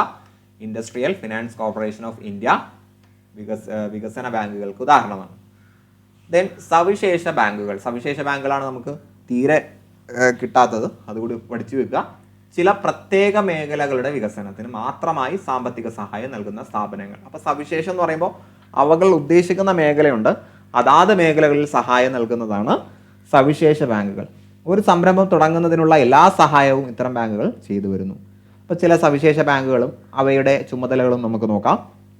എക്സിം ബാങ്ക് ഓഫ് ഇന്ത്യ, ഇതൊരു സവിശേഷ ബാങ്കാണ്. ഉൽപ്പന്നങ്ങൾ കയറ്റി അയക്കുന്നതിനും ഇറക്കുമതി ചെയ്യുന്നതിനും വായ്പ നൽകുന്നു. അപ്പോൾ എക്സ്പോർട്ട് ഇമ്പോർട്ട്, എക്സിം എന്ന് പറഞ്ഞാൽ എക്സ്പോർട്ട് ഇമ്പോർട്ട്, അപ്പോൾ എക്സ്പോർട്ട് ഇമ്പോർട്ട് മേഖലകൾക്ക് ആവശ്യമായിട്ടുള്ള സഹായം. ഈ മേഖലകളിലേക്ക് കടന്നു വരുന്ന വ്യക്തികൾക്ക് ആവശ്യമായിട്ടുള്ള നിർദ്ദേശങ്ങളും Exim bank, export import bank നൽകുന്നു. ദെൻ ഇന്ത്യൻ ചെറുകിട വ്യവസായ വികസന ബാങ്ക്, സിഡ്ബി, പഠിച്ചു വയ്ക്കുക കേട്ടോ. Small industries development bank of India എന്നാണ് അതിൻ്റെ full form, SIDBI, small industries development bank of India. അപ്പോൾ ഇന്ത്യയിലെ ചെറുകിട വ്യവസായങ്ങൾക്ക് ആവശ്യമായിട്ടുള്ള സഹായം നൽകുന്നു. പുതിയ ചെറുകിട വ്യവസായം തുടങ്ങാനും വ്യവസായങ്ങൾ ആധുനികവൽക്കരിക്കാനും സഹായം നൽകുന്നു. ഗ്രാമീണ വ്യവസായത്തെ ഉണർത്തുകയാണ് ലക്ഷ്യം. ദെൻ നബാർഡ് നമുക്ക് എല്ലാം അറിയുന്ന പേരാണ്, ഫുൾ ഫോം ഓടിക്കുക, national bank for agricultural and rural development. അപ്പോൾ ഗ്രാമീണ പ്രദേശം, കാർഷിക വികസനം, ഇതാണ് ലക്ഷ്യം. ഗ്രാമീണ വികസനത്തിനും കാർഷിക വികസനത്തിനും പ്രവർത്തിക്കുന്ന ഇന്ത്യയിലെ പരമോന്നത ബാങ്ക്. അപ്പോൾ ഈ ഗ്രാമീണ വികസനത്തിനും കാർഷിക വികസനത്തിനുമായിട്ട് പ്രവർത്തിക്കുന്ന ഇന്ത്യയിലെ പരമോന്നത ബാങ്ക് എന്ന് ചോദിച്ചാലും നബാർഡാണ്. RBI എഴുതി വെക്കരുത് കേട്ടോ. ഗ്രാമീണ വികസനത്തിനും കാർഷിക വികസനത്തിനുമായിട്ട് പ്രവർത്തിക്കുന്ന ഇന്ത്യയിലെ പരമോന്നത ബാങ്ക് നബാർഡാണ്. ഗ്രാമീണ വികസനത്തിനായി പ്രവർത്തിക്കുന്ന ബാങ്കുകളെ ഏകോപിപ്പിക്കുന്നത്, ശ്രദ്ധിക്കുക, ഗ്രാമീണ വികസനത്തിനായിട്ട് പ്രവർത്തിക്കുന്ന ബാങ്കുകളെ ഏകോപിപ്പിക്കുന്നത് നബാർഡാണ്. കൃഷി, കൈത്തൊഴിൽ, ചെറുകിട വ്യവസായം തുടങ്ങിയവയ്ക്ക് സാമ്പത്തിക സഹായം നൽകുന്നു. ഇനി പ്രത്യേക ലക്ഷ്യത്തോടെ ബാങ്കിങ് രംഗത്തേക്ക് പുതുതായിട്ട് ചില ബാങ്കുകൾ കൂടി കടന്നു വന്നിട്ടുണ്ട്. മഹിളാ ബാങ്ക്, പേയ്മെൻറ്റ് ബാങ്ക്, മുദ്ര ബാങ്ക് അഥവാ micro units development and refinance agency, full form അടക്കം പഠിക്കുക. ദെൻ ക്ലാസ് കുറച്ച് ലെങ്തി ആകുന്നുണ്ട് എങ്കിൽ നിങ്ങൾ ബ്രേക്ക് എടുത്ത് കേൾക്കുക കേട്ടോ. സാധാരണയേക്കാൾ ചിലപ്പോൾ ഒരു 5-10 മിനിറ്റാണ് ലെങ്തി ആകുന്നത്. വളരെ ഇമ്പോർട്ടൻ്റ് ആയിട്ടുള്ള കാര്യങ്ങളാണ് പഠിക്കുന്നത്. സോ ജസ്റ്റ് ഒന്ന് ബ്രേക്ക് എടുത്ത് പഠിക്കുക. 2013 നവംബറിൽ ആരംഭിച്ച ബാങ്കാണ് ഭാരതീയ മഹിളാ ബാങ്ക്. വനിതാ ശാക്തീകരണം ഇന്ത്യയുടെ ശാക്തീകരണം. അപ്പോൾ മഹിളാ ബാങ്ക് വന്നത് 2013 നവംബറിലാണ്. വനിതാ ശാക്തീകരണം ഇന്ത്യയുടെ ശാക്തീകരണം എന്നതായിരുന്നു ഇതിൻ്റെ മുദ്രാവാക്യം. എല്ലാ ജനവിഭാഗങ്ങളിൽ നിന്നും നിക്ഷേപം സ്വീകരിക്കുമ്പോൾ ഈ ബാങ്ക് വായ്പ നൽകുന്നത് കൂടുതലും വനിതകൾക്കാണ്. അപ്പോൾ വായ്പകൾ കൂടുതൽ നൽകുന്നത് വനിതകൾക്കാണ്. എല്ലാവരിൽ നിന്നും നിക്ഷേപം സ്വീകരിക്കും, വായ്പകൾ അധികവും നൽകുന്നത് വനിതകൾക്കാണ് കേട്ടോ. എന്നാൽ ഭാരതീയ മഹിളാ ബാങ്ക് ഇപ്പോൾ SBIയിൽ ലയിക്കപ്പെട്ടു. നമ്മളത് പറഞ്ഞില്ലേ, ഭീം എന്ന് പറഞ്ഞില്ലേ, ഭീം, അതിൽ ആദ്യത്തെ B തന്നെ ഭാരത മഹിളാ ബാങ്കല്ലേ. കുറഞ്ഞ വരുമാനക്കാരെയും ചെറുകിട വ്യവസായികളെയും കുടിയേറ്റ തൊഴിലാളികളെയും സഹായിക്കാനായി രൂപം കൊണ്ടവയാണ് പേയ്മെൻറ്റ് ബാങ്കുകൾ. അപ്പോൾ നേരത്തെ പറഞ്ഞ പേയ്മെൻറ്റ് ബാങ്ക് എന്ന് പറഞ്ഞാൽ കുറഞ്ഞ വരുമാനക്കാരെയും ചെറുകിട വ്യവസായികളെയും കുടിയേറ്റ തൊഴിലാളികളെയും സഹായിക്കുന്നതിന് വന്നതാണ്. ഇവ ബാങ്ക് നൽകുന്ന സേവനങ്ങൾക്ക് പൂർണ്ണമായും നൽകുന്നില്ല. ഒരു ബാങ്കിൽ നിന്ന് കിട്ടുന്ന എല്ലാം ഇവിടെ നിന്ന് കിട്ടില്ല. ഇവിടെ നിന്ന് കിട്ടുന്ന ചില കാര്യങ്ങൾ നമുക്ക് നോക്കാം. 1 ലക്ഷം രൂപ വരെ മാത്രമുള്ള വ്യക്തിയിൽ നിന്ന് നിക്ഷേപമായി സ്വീകരിക്കുള്ളൂ. അപ്പോൾ പരമാവധി 1 ലക്ഷം രൂപയാണ് നമുക്കിവിടെ നിക്ഷേപിക്കാൻ കഴിയുന്നത്. അപ്പോൾ ഒരു പേയ്മെൻറ്റ് ബാങ്കുകളുടെ നിക്ഷേപ പരിധി 1 ലക്ഷം. നിക്ഷേപങ്ങൾക്ക് ഭാരതീയ റിസർവ് ബാങ്ക് നിശ്ചയിച്ചിട്ടുള്ള പലിശ നൽകുന്നു. അപ്പോൾ നിക്ഷേപങ്ങൾക്ക് പലിശ സാധാരണ RBI നിഷ്കർഷിച്ചിട്ടുള്ള പലിശ തന്നെയാണ് നൽകുന്നത്. ഇവിടെ നിന്നില്ല, ലോണില്ല, ലോൺ കൊടുക്കുന്ന പരിപാടിയില്ല. ബാങ്ക് ഇടപാടുകൾക്ക് നിശ്ചിത ഫീസ് കമ്മീഷനായി ഈടാക്കും. ഡെബിറ്റ് കാർഡ് നൽകും, ക്രെഡിറ്റ് കാർഡില്ല, ഡെബിറ്റ് കാർഡുണ്ട്. അപ്പോൾ ലോൺ കൊടുക്കില്ല. ഡിപ്പോസിറ്റിൻ്റെ പരമാവധി 1 ലക്ഷം. പലിശ RBI കൊടുക്കുന്നത് പോലെ തന്നെ കൊടുക്കും. ഡെബിറ്റ് കാർഡുണ്ട് അഥവാ ATM കാർഡുണ്ട്, ക്രെഡിറ്റ് കാർഡ് ഇല്ല. ദെൻ ചെറുകിട വായ്പ നൽകുന്നതിനായി അടുത്ത കാലത്ത് അനുവദിച്ച മറ്റൊരു ബാങ്കാണ് മുദ്ര ബാങ്ക്. അപ്പോൾ ചെറുകിട വായ്പ നൽകുന്നതിനായിട്ട് അടുത്ത കാലത്ത് അനുവദിച്ച മറ്റൊരു ബാങ്കാണ് മുദ്ര ബാങ്ക്. ചെറുകിട സംരംഭകർക്കും മൈക്രോ ഫിനാൻസിനും മുദ്ര ബാങ്ക് സാമ്പത്തിക സഹായം നൽകുന്നു. അപ്പോൾ ചെറുകിട സംരംഭകർ അതേപോലെ ചെറിയ സാമ്പത്തിക കാര്യങ്ങളിൽ ഏർപ്പെടുന്ന ആളുകൾക്ക് വേണ്ടി നൽകുന്നതാണ് സാമ്പത്തിക സഹായം നൽകുന്ന, വായ്പ നൽകുന്ന സ്ഥാപനമാണ് മുദ്ര ബാങ്ക്. സാമ്പത്തിക രംഗത്ത് പ്രവർത്തിക്കുന്ന ബാങ്കുകൾ നമ്മൾ പരിചയപ്പെട്ടു. ഇനി ബാങ്ക് ഇതര മേഖലകൾ കൂടി പറഞ്ഞതിന് ശേഷം നമുക്ക് ക്ലാസ് വൈൻഡപ്പ് ചെയ്യാം. ബാങ്ക് ഇതര ധനകാര്യ സ്ഥാപനങ്ങൾ ധനകാര്യ രംഗത്ത് പ്രവർത്തിക്കുകയും ബാങ്ക് നൽകുന്ന എല്ലാ ധർമ്മങ്ങളും നിർവഹിക്കാതിരിക്കുകയും ചെയ്യുന്ന സ്ഥാപനങ്ങളാണ് ബാങ്ക് ഇതര ധനകാര്യ സ്ഥാപനങ്ങൾ. അപ്പോൾ ധനകാര്യ രംഗത്താണ്, പക്ഷെ ഒരു ബാങ്ക് ചെയ്യുന്ന എല്ലാ പ്രവർത്തനങ്ങളും ചെയ്യുന്നില്ല. ഇവകൾക്കാണ് ബാങ്ക് ഇതര ധനകാര്യ സ്ഥാപനങ്ങൾ എന്ന് പറയുന്നത്. നിക്ഷേപങ്ങൾ സ്വീകരിക്കുന്നു, വായ്പകൾ നൽകുക എന്നീ അടിസ്ഥാന ധർമ്മങ്ങൾ ഇവ ചെയ്യുന്നു. എന്നാൽ ചെക്ക് ഉപയോഗിച്ച് പണം പിൻവലിക്കൽ, മെയിൽ ട്രാൻസ്ഫർ, ലോക്കർ ഇങ്ങനെയുള്ള സംവിധാനങ്ങൾ ഉണ്ടാവില്ല. ഇപ്പോൾ ലോണ് കൊടുക്കുക, ഡെപ്പോസിറ്റ് സ്വീകരിക്കുകയൊക്കെ ഉണ്ട്. പക്ഷേ ലോക്കർ സംവിധാനം, ചെക്ക് ഉപയോഗിച്ച് പണം പിൻവലിക്കൽ, നേരത്തെ പറഞ്ഞ മെയിൽ ട്രാൻസ്ഫർ, അക്കൗണ്ട് വഴി പണം അയക്കൽ, ഇതൊന്നും ഇവിടെ ഇല്ല. അപ്പോൾ ഇന്ത്യയിൽ പ്രവർത്തിക്കുന്ന പ്രധാന ബാങ്ക് ഇതര സ്ഥാപനങ്ങളും അവയുടെ പ്രവർത്തനങ്ങളും നമുക്ക് നോക്കാം. ബാങ്ക് ഇതര ധനകാര്യ സ്ഥാപനങ്ങൾ. അതിലൊന്നാമത്തത് ബാങ്ക് ഇതര ധനകാര്യ സ്ഥാപനങ്ങളല്ല, കമ്പനികൾ കേട്ടോ, കമ്പനികൾ. Non banking financial companies. Companies എന്നാണ്, സ്ഥാപനങ്ങളൊന്നും തെറ്റി വായിക്കരുത്. അത് മൊത്തത്തിൽ പറയുന്ന പേരാണ്. ബാങ്ക് ഇതര ധനകാര്യ സ്ഥാപനങ്ങൾ കോമൺ നെയിമാണ്.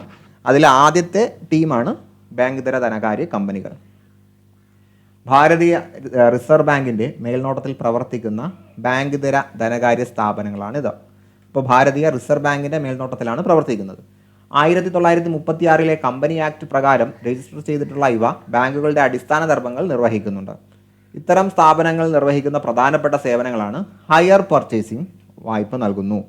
ഹയർ പർച്ചേസിംഗ് അല്ലേ, നല്ല കൂടിയ തുകയ്ക്ക് വേണ്ടിയുള്ള സാധനങ്ങൾ പർച്ചേസ് ചെയ്യാനുള്ള വായ്പ.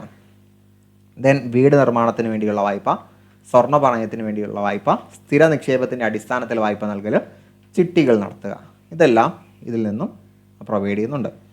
കേരളത്തിൽ പ്രവർത്തിക്കുന്ന പ്രധാന ബാങ്ക് ഇതര ധനകാര്യ കമ്പനിയാണ് കേരള സ്റ്റേറ്റ് ഫിനാൻഷ്യൽ എൻ്റർപ്രൈസസ്. അപ്പോൾ KSFE ഒരു ബാങ്ക് അല്ല, ബാങ്ക് ഇതര ധനകാര്യ കമ്പനിയാണ് കേട്ടോ, കമ്പനിയാണ്. ബാങ്ക് ഇതര ധനകാര്യ കമ്പനിയാണ് KSFE.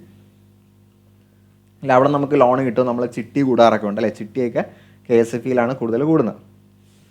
ദെൻ മ്യൂച്വൽ ഫണ്ട് സ്ഥാപനങ്ങൾ. മ്യൂച്വൽ ഫണ്ട് ഒരു നിക്ഷേപ മാർഗമാണ്. അപ്പോൾ ഒരു നിക്ഷേപ മാർഗമാണ്. സാധാരണക്കാർക്ക് നേരിട്ട് ഓഹരി കമ്പോളത്തിൽ പ്രവർത്തിക്കാൻ പലപ്പോഴും കഴിയാറില്ല അല്ലേ. ഈ പരിമിതി മറികടക്കാൻ മ്യൂച്വൽ ഫണ്ട് സംവിധാനത്തിലൂടെ കഴിയും. നിക്ഷേപകരിൽ നിന്ന് പണം സമാഹരിച്ച് ഓഹരി കമ്പോളത്തിലും കടപ്പത്രങ്ങൾ, അടിസ്ഥാന വികസന മേഖല എന്നിവയിലും നിക്ഷേപിക്കുന്നു. അപ്പോൾ നമുക്ക് നേരിട്ട് സ്റ്റോക്ക് മാർക്കറ്റിലൊന്നും ഇടപെടാൻ കഴിയില്ല. മ്യൂച്വൽ ഫണ്ടിൽ നമ്മൾ ഡെപ്പോസിറ്റ് ചെയ്താൽ അവർ നമ്മൾ കൊടുക്കുന്ന നിക്ഷേപങ്ങൾ കൊണ്ട് ചെന്ന് അവരെന്ത് ചെയ്യും, ഓഹരി കമ്പോളത്തിലും അടിസ്ഥാന വികസന മേഖലയിലേക്ക് നിക്ഷേപിക്കുന്നു. ഇതിലൂടെ ലഭിക്കുന്ന ലാഭം അഥവാ നഷ്ടം നിക്ഷേപകർ വീതിച്ച് നൽകുകയാണ് ചെയ്യുന്നത്. അപ്പോൾ ലാഭം വന്നു കഴിഞ്ഞാൽ ലാഭം ഒരേപോലെ എല്ലാവർക്കും വീതിച്ച് നൽകുന്നു. നഷ്ടം വന്നു കഴിഞ്ഞാൽ അത് നമ്മൾ സഹിക്കേണ്ടി വരും അല്ലേ. അപ്പോൾ സ്വകാര്യ മേഖലയിലും പൊതുമേഖലയിലും ഇപ്പോൾ ഇത്തരം സ്ഥാപനങ്ങൾ പ്രവർത്തിക്കുന്നുണ്ട്.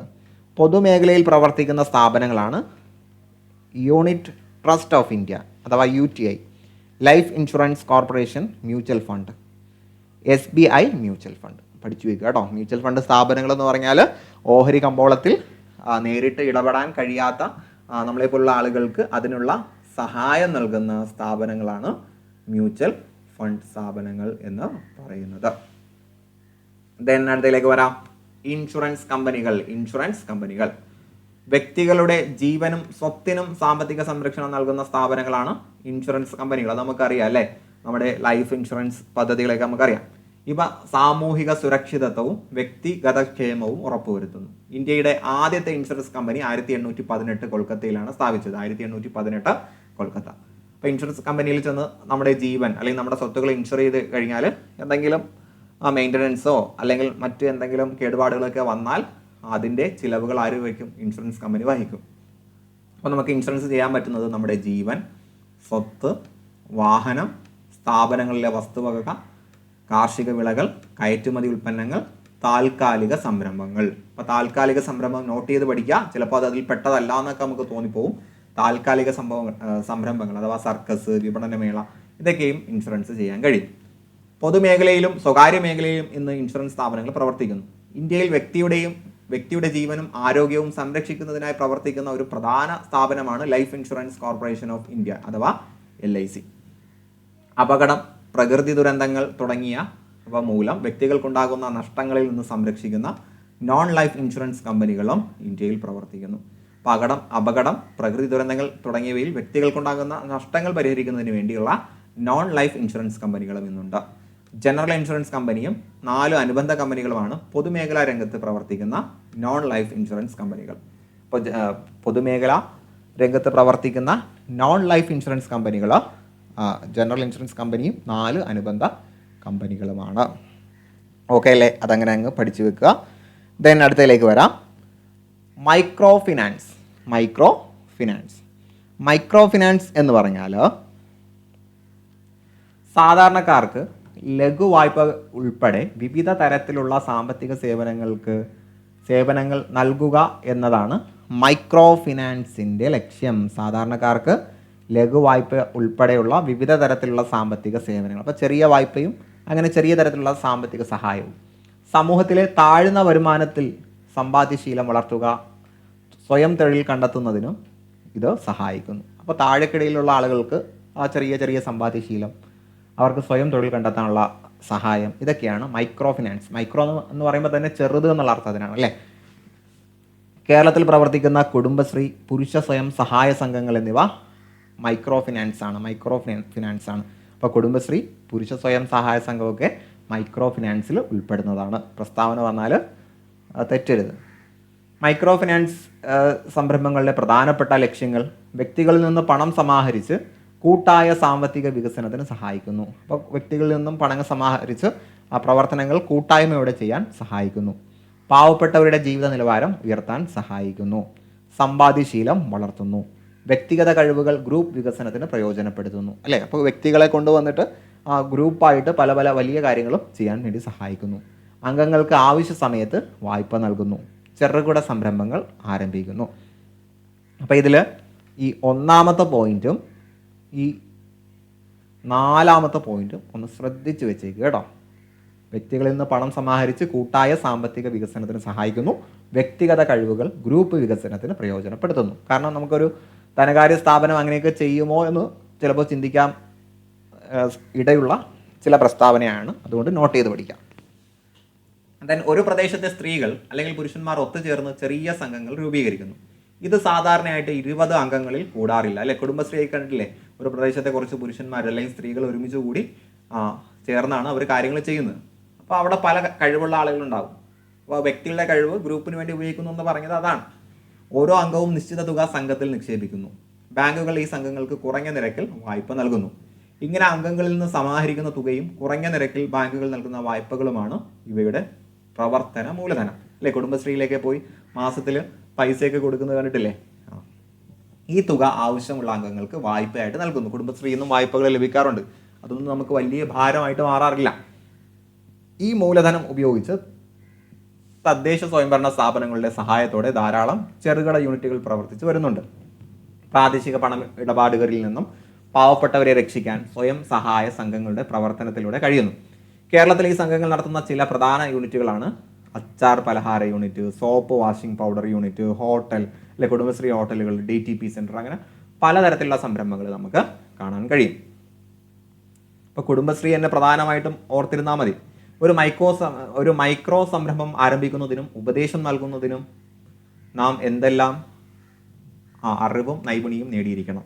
ഇതിനായിട്ട് നമുക്ക് ഒരു പ്രായോഗിക പ്രവർത്തനം നടത്താമെന്ന് പറഞ്ഞ് കുട്ടികളോട് ഒരു പ്രാക്ടീസ് കൊടുത്തിട്ടുണ്ട്. നമുക്കത് തൽക്കാലം നോക്കേണ്ട ആവശ്യമില്ല.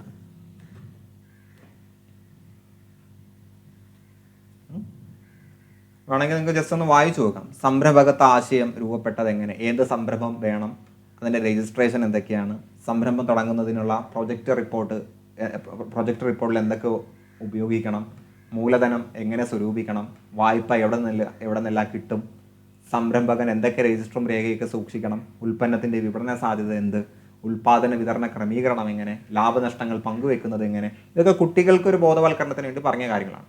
അപ്പോൾ മുകളിൽ നൽകിയിരിക്കുന്ന പ്രവർത്തനങ്ങളിൽ ഉൾക്കൊള്ളിച്ചിരിക്കുന്ന വിഷയങ്ങളിൽ അറിവും നൈപുണ്യവും നേടിയാൽ മൈക്രോ സംരംഭം തുടങ്ങാൻ ആഗ്രഹിക്കുന്നവർക്ക് ഉപദേശം നൽകുന്ന മൈക്രോ ഫിനാൻസ് കൺസൾട്ടായി ഭാവിയിൽ നിങ്ങൾക്ക് പ്രവർത്തിക്കാൻ കഴിയുമെന്ന് കുട്ടികളോടായിട്ട് പറയാം. സോ നമ്മൾ ഇന്നത്തെ ക്ലാസ് വൈൻഡപ്പ് ചെയ്യുകയാണ്. അഥവാ എക്കണോമിക്സിലെ അവസാനത്തെ ക്ലാസ്സാണ്.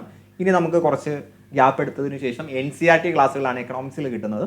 ബാക്കി സബ്ജക്റ്റുകളുടെ ക്ലാസ് നിങ്ങൾക്ക് കണ്ടിന്യൂസ് ആയിട്ട് ലഭിക്കും. സോ നമ്മുടെ ചാനലിനെ നന്നായിട്ട് സപ്പോർട്ട് ചെയ്യുക.